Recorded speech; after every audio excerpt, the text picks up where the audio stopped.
Eh, ça vous dirait pas plutôt de manger des pancakes avec plein de sirop d'érable pour le petit-déj? Suivez-moi, je connais la destination parfaite pour ça.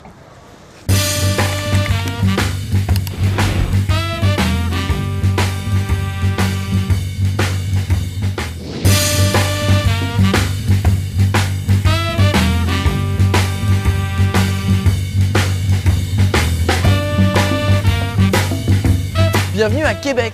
Québec, c'est véritablement l'âme du Canada francophone qui mélange à merveille son histoire, ses influences françaises et son côté nature. Allez, suivez-moi, on va le découvrir ensemble. Alors côté histoire, Québec peut être fier d'être la seule ville fortifiée d'Amérique du Nord. Bon, aujourd'hui, plus besoin de se protéger contre les Anglais, mais grâce au rempart, ça fait des jolies petites balades autour de la ville.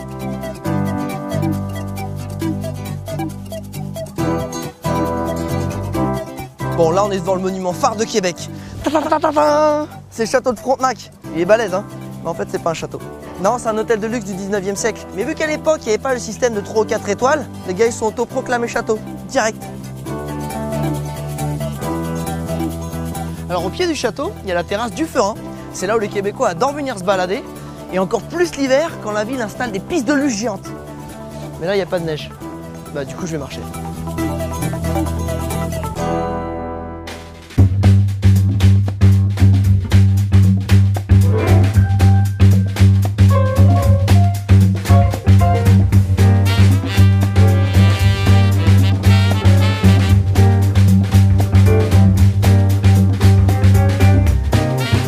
Là, on est au cœur de la vieille ville, dans le quartier du Champlain. C'est vraiment ici qu'on ressent le plus les influences françaises.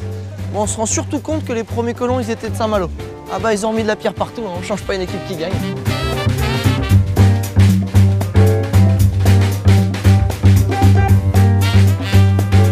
Appelez-moi Croquette. Davy Croquette.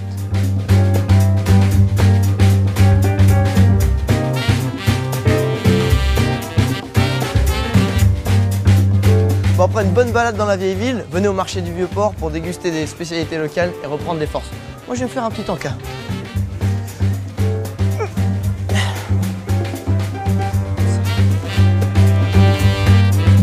Qu'est-ce que c'est que ça? C'est du jus de bleuet. C'est quoi? C'est pur. Il n'y a pas d'eau, il n'y a pas d'alcool. D'accord. Est-ce qu'on goûte? Ben ouais, avec plaisir.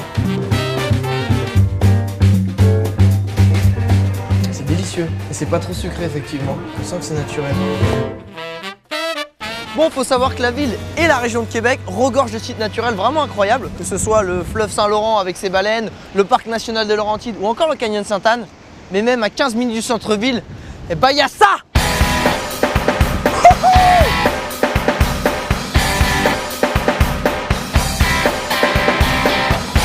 C'est les chutes de Montmorency! C'est 30 mètres plus haut que les chutes du Niagara! Ah, je vous emmène pas n'importe où, hein! Bon, on peut pas partir de Québec sans aller faire un tour dans une cabane à sucre. Allez, on y va. Bon, là, je suis dans la cabane à sucre chez Dany, je suis avec mon ami Jean-Jacques. Alors, dis-nous, Jean-Jacques, qu'est-ce que c'est qu'une cabane à sucre? Une cabane à sucre, c'est un endroit où on fabrique le sirop d'érable. Ah ben, tout simplement. Oui, alors viens, je vais te montrer. Ah ben, c'est parti, vas-y, montre-moi tout ça. Alors, les sucres, ça se situe au printemps.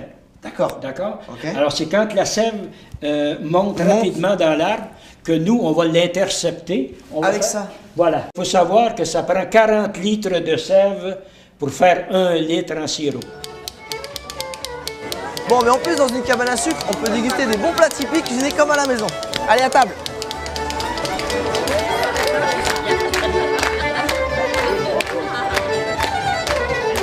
On est dans une cabane à sucre, et même sur le plat, on met du sirop d'érable. Bon, c'est parti, à l'attaque.